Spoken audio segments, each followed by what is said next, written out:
Right, hello there everyone, welcome back to James Redmond TV and welcome to another video, another show, another episode of us talking about the season review as well as suggesting whether we should keep the player, loan the player or sell the player. Today we are on the midfielders. We have done the Liverpool goalkeepers, the Liverpool defenders, and today we're doing the goalkeepers, and tomorrow morning will be the attackers, so keep an eye out on the channel for that. But I think without any more rambling, we should just shut our mouths and move right into the video, yeah?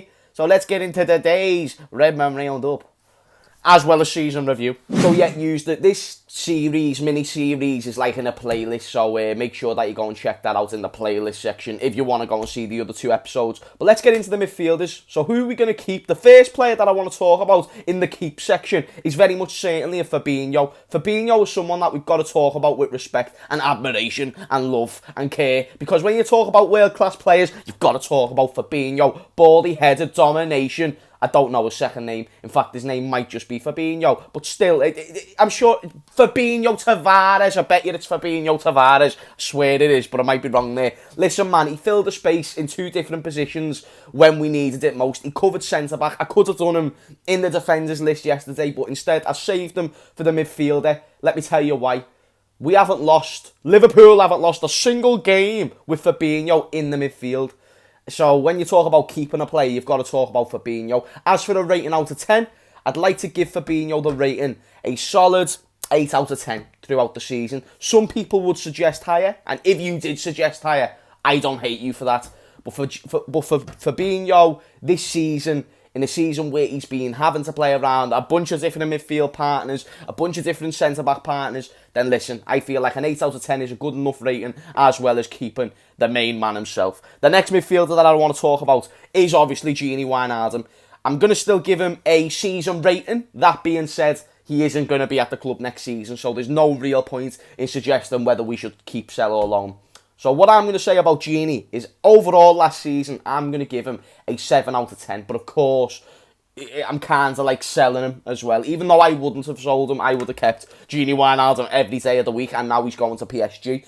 But I still think he had a good season. There was this myth towards the end of the year, that Georginio Wijnaldum, he weren't trying as hard and he weren't doing certain things, which I thought was a load of nonsense. I thought he was always trying for the shirt, he always worked hard, and he was always consistent as well as reliable. Therefore, Georginio Wijnaldum gets a 7 out of 10. Now we move on to Thiago. Listen, Thiago is just like a driving lesson with a bad start. It's not really one of them things, you know, you can still be an alright driver, but the nerves can just get to you type of thing. And I'm not saying the nerves got to Thiago. My man's won a Champions League, he's played for Barca, played for Bayern Munich.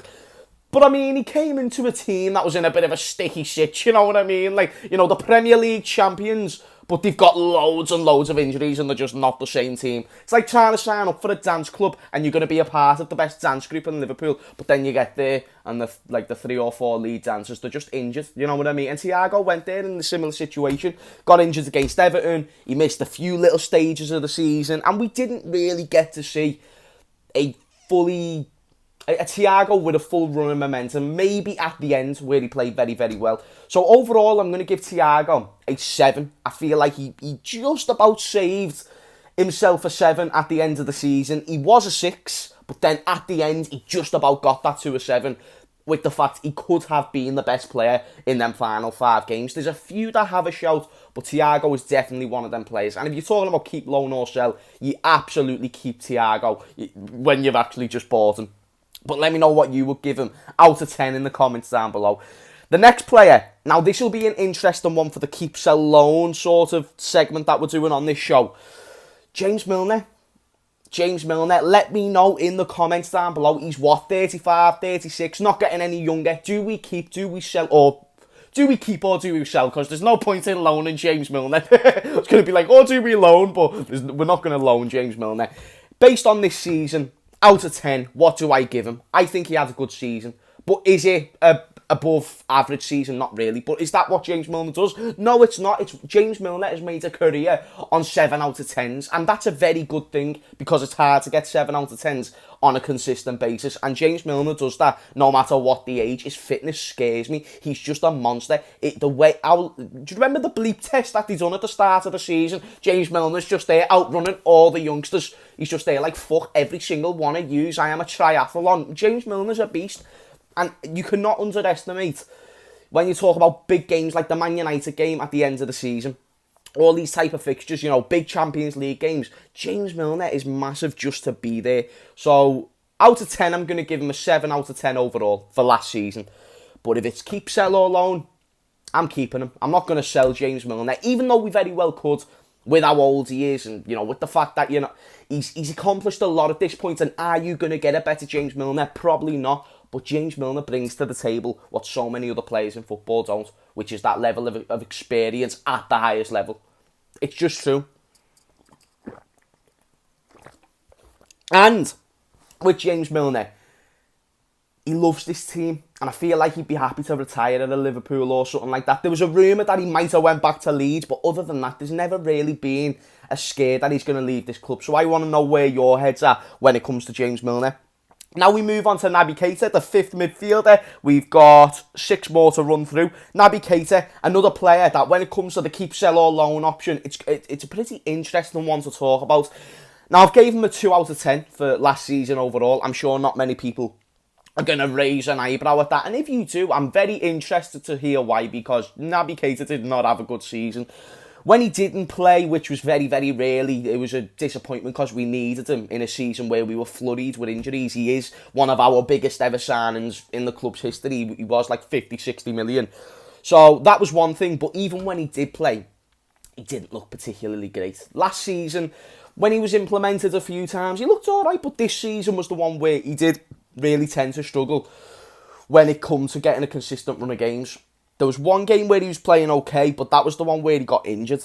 And then even when he was fit, he weren't making first team appearances. And then he got injured again. So it was one of them years. And I don't know when the road is going to start going a little bit smoother for Naby Keita, but it just doesn't look like it's going to be anytime soon. I'd still keep him. I'd still keep him with the club. You know, again, he was a big investment.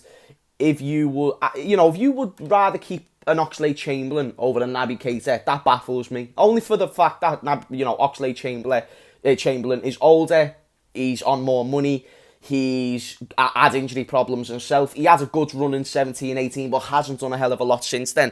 I feel like Naby Keita is just an Oxlade-Chamberlain, but without the run in 17-18. Does that make sense? And he's younger, and we spent more money on him. So that's just my opinion. So I'd keep him, but I think he had a terrible season. And I'm really hoping next year is the one that he can kick it into gear, because we need him to.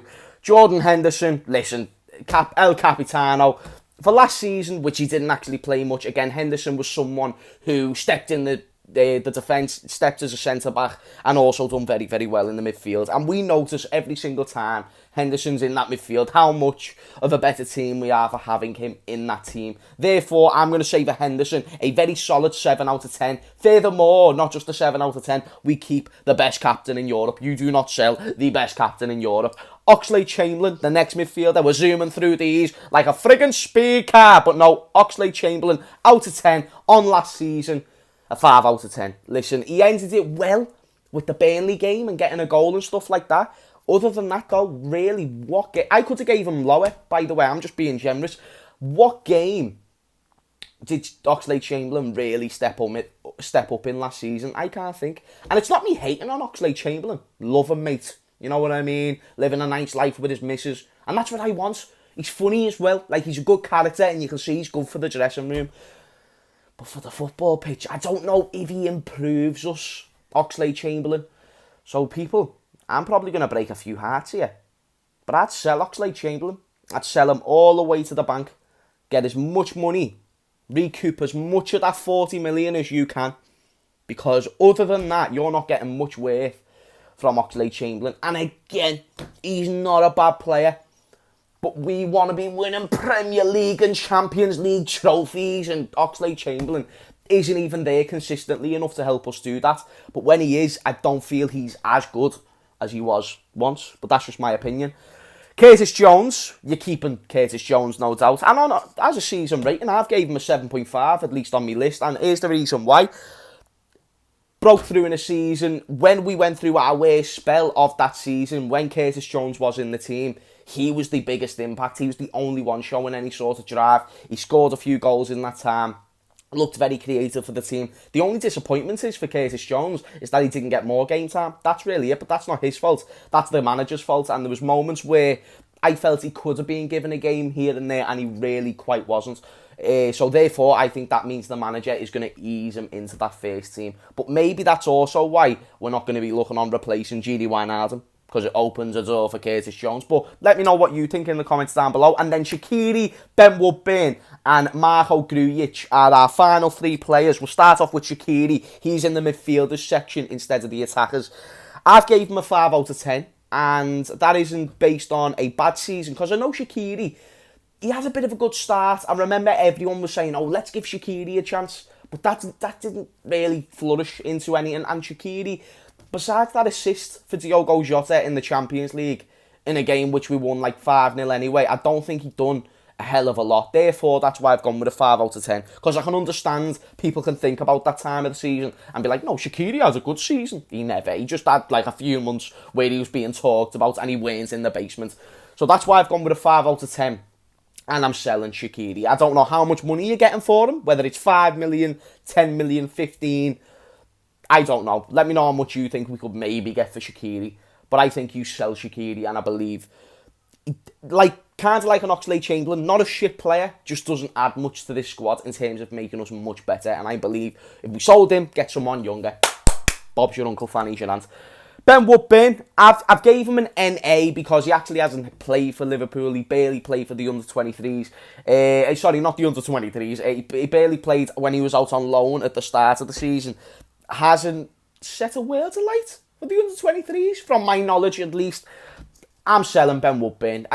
When he was 16, he came on the scene against Leeds in the FA Cup. The youngest ever player to score at Anfield, I believe, beating Michael Owen for that record. I thought this kid has potential to be serious. And he weren't serious. He was shit. Not a messing. Ben Woodburn, if you're watching this, lad, listen, I really do wish the best for your career. But that was a failed sack of shite, them first few seasons, and the same is going right now. But Ben Woodburn, I think he should leave the club. I don't really think there's much more left for him at the club. Let me know what you think in the comments down below. And then Marco Grujic, the final midfielder of the bunch. Sell the bastard. Get some dough in, lads. You know what I mean? We've had him for 5 years, and his highlight is a friendly goal against Barcelona. I'll leave that one to you. But people, let me know what you think about all that in the comments down below. And with Marco Grujic, he's got an attitude problem, in my opinion. But listen, I'm not even going to get too much into it. That being said, people, that has been the end of this episode. Tomorrow will be the attackers. Let me know how you would rate all the midfielders, as well as keep, sell, or loan. I hope I didn't miss out anyone. Let me make sure before I end this video, because if it is, I'll be fuming. But I don't think it is. People, smash a like and subscribe to join the Redmond army. Thank you for watching, and I will see you all next time. Peace out.